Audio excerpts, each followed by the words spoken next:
اور میں ان کے ستاروں کی گہرائیوں میں کھویا ہوا تھا جو بالکل میرے سامنے تھے، اور امی کپڑے نکالتیں تو قیامت کا منظر پیش کرتے۔ اس منظر کو دیکھ کر من سے بھی صبر نہ ہوا، اور اس نے بھی اپنے ہونے کا احساس دلایا اور اس لمحے سے سکون لینے کا بتا دیا۔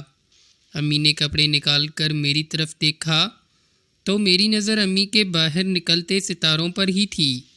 امی مجھے دیکھتے ہوئے غصے سے بولیں، خالد، میں نے ایک دم گھبرا کر کہا، جی امی۔ امی نے بالٹی اوپر کی اور بولیں، یہ لے کر جاؤ اوپر۔ امی کے چہرے پر غصہ نظر آ رہا تھا۔ ان کو اندازہ ہو گیا تھا کہ میری نظر امی کے کس حصے پر تھی۔ میں نے خاموشی سے بالٹی اٹھائی اور بھابھی کے پاس لے کر چلا گیا۔ بھابھی دیوار کی طرف منہ کر کے باہر کی طرف دیکھ رہی تھیں۔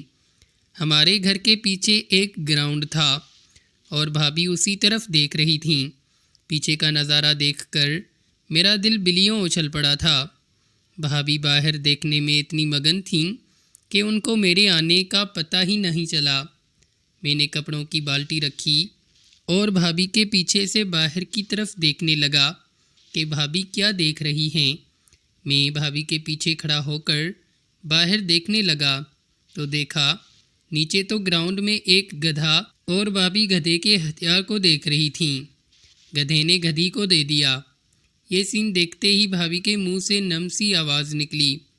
میں بھی یہ سین دیکھ کر آپا کھو چکا تھا اور ڈرتے ڈرتے تھوڑا اور آگے ہوا اور اپنا بھابھی سے ملا دیا۔ میری اس حرکت پر بھابھی چونک پڑی اور پیچھے مڑتے ہی مجھے دیکھتے ہوئے بولیں، یہ کیا کر رہے ہو؟ کچھ شرم ہے؟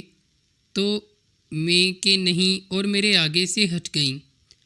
بھلا تو میرا لباس کے اندر بھی واضح دیکھا جا سکتا تھا۔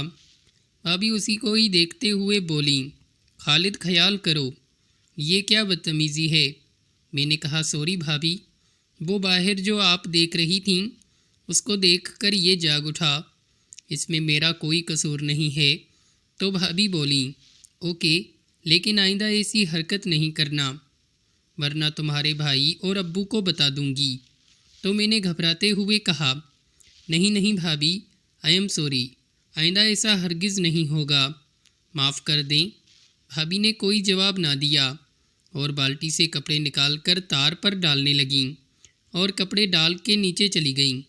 میں نے شکر ادا کیا کہ بات زیادہ گڑبڑ نہیں ہوئی، کیونکہ اس ٹائم بھابھی بھی یہ دیکھ کر اپنے ہوش میں نہ تھی۔ شاید اس وجہ سے بھابھی نے زیادہ کچھ نہیں کہا۔ میں نیچے جانے لگا تو خیال آیا کہ بھابھی جو ریزر ڈال کر گئی ہیں ان کو دیکھا جائے۔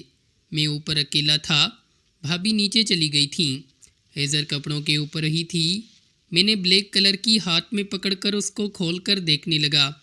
یہ ریزر کس کی ہو سکتی ہے؟ میں اس کو الٹ پلٹ کر دیکھ رہا تھا کہ بھابھی اوپر آ گئیں اور وہ مجھے دیکھتے ہوئے پکڑ لیا اور بولی، خالد یہ کیا کر رہے ہو؟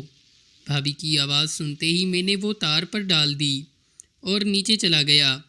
آج کا دن ہی عجیب تھا، کچھ سمجھ میں نہیں آ رہا تھا کہ کیا ہو رہا ہے۔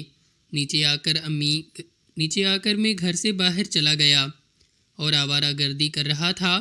اسی دوران بھائی کی کال آئی کہ کہاں ہو؟ میں نے کہا باہر ہوں۔ بھائی نے کہا کہ دکان پر آ جاؤ، ایک کام ہے۔ میں دکان پر چلا گیا تو بھائی نے مجھے بتایا کہ تمہاری بھابھی کے ابو کی طبیعت خراب ہے، تو تم بھابھی کو لے کر ساہیوال چلے جاؤ۔ بھابھی کا تعلق ساہیوال سے تھا۔ بھائی نے مجھے پیسے دیے کہ تیز گام میں 2 سیٹیں کل کی بک کروا لو اور بھابھی کو چھوڑ کر واپس آ جانا۔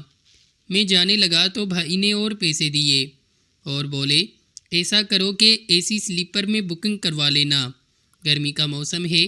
میں نے کہا ٹھیک ہے، اور پیسے لے کر اسٹیشن بکنگ کے لیے چلا گیا۔ وہاں جا کر 2 برتھ والا کیبن اے سی سلیپر کا بک کروا کر بھائی کو کال کی کہ کل کی بکنگ ہو گئی ہے۔ بھائی بولے تم گھر جا کر بھابھی کو بتا دو تاکہ وہ کل کی تیاری کر لیں۔ میں اسٹیشن سے گھر گیا تو گھر میں سناٹا تھا۔ چھوٹی بہن ٹی وی دیکھ رہی تھیں، امی اور بھابھی نظر نہیں آ رہی تھیں۔ میں نے چھوٹی بہن جس کا نام کرن ہے اس سے کہا کہ کرن امی اور بھابھی کہاں گئی ہیں؟ تو وہ بولی بھائی امی اور بھابھی بازار گئی ہیں، آپ نے بھابھی کی بکنگ کروا لی؟ میں نے کہا ہاں کروا لی۔ کرن صوفے پر الٹی لیٹی ٹی وی دیکھ رہی تھی۔ کرن کی مجھ پر پڑی تو اچھا لگا۔ کرن ٹی وی کا ریموٹ ہاتھ میں لے کر چینل تبدیل کر رہی تھی۔ کرن کی بہت پیاری لگ رہی تھی۔ میں بغور اس کا طواف کر رہا تھا کہ اچانک کرن نے مڑ کر مجھ سے بات کرنے کے لیے گردن گھمائی تو میں تو کرن کا نظارہ کرنے میں گم تھا۔ کرن مجھے یوں دیکھتے ہوئے بولی کیا ہوا، چپ کیوں ہیں؟ کرن کی آواز سنتے ہی میں چونکا اور وہاں سے نظر ہٹا کر بولا ہاں کیا بات ہے؟ کرن نے دیکھ لیا تھا کہ میری نظر کدھر کا جائزہ لے رہی تھی۔ کرن اٹھ کر بیٹھ گئی اور بولی بھائی آپ کے لیے کھانا لگا دوں؟ امی کہہ کر گئی تھیں کہ آپ آ جائیں تو آپ کو کھانا دے دوں۔ میں نے کہا ہاں لے آؤ۔ کرن گھر میں دوپٹہ نہیں لیتی تھی۔ کرن جب اٹھی تو اسے جاتے ہوئے میں نے ایک نظر دیکھا۔ وہ کچن میں چلی گئی اور میرے لیے کھانا لے کر آ گئی۔ میں نے کھانا کھایا اور اپنے روم میں آ گیا۔ میرا دل کر رہا تھا کہ ایک بار ہاتھ گاڑی چلا لوں۔ یہ سوچتے ہوئے میں نے تیاری پکڑی اور ہاتھ گاڑی چلانے میں بزی ہو گیا کہ اچانک میرے کانوں میں بھابھی کی آواز آئی خالد۔ میں نے ایک دم سے اپنی آنکھیں کھولیں تو بھابھی دروازے پر کھڑی مجھے یہ سب کرتے دیکھ رہی تھیں۔ بھابھی کو دیکھ کر میں ایک دم اٹھا۔ بھابھی مجھے غصے بھری نظروں سے دیکھتے ہوئے بولیں بے شرم لباس تو اوڑھ لو۔ میں نے جلدی سے ڈھانپ لیا اور بولا آپ کب آئیں بازار سے؟ تو بھابھی بولیں میں تو یہ پوچھنے آئی تھی کہ ٹرین کی بکنگ ہو گئی ہے کہ نہیں۔ میں نے کہا کہ بھابھی کل کی ہو گئی ہے۔ بھابھی بولیں اچھا ٹھیک ہے، اور جاتے ہوئے بولیں جب ایسا کیا کرو تو دروازہ۔ دوستوں مزید ایپیسوڈ 2 میں دیکھیں اور اس کے لیے ہمارے اس چینل کو لازمی طور پر سبسکرائب کر کے رکھیں اور ساتھ میں گھنٹی کے نشان کو دبا کر آل پر سیٹ کر دیں۔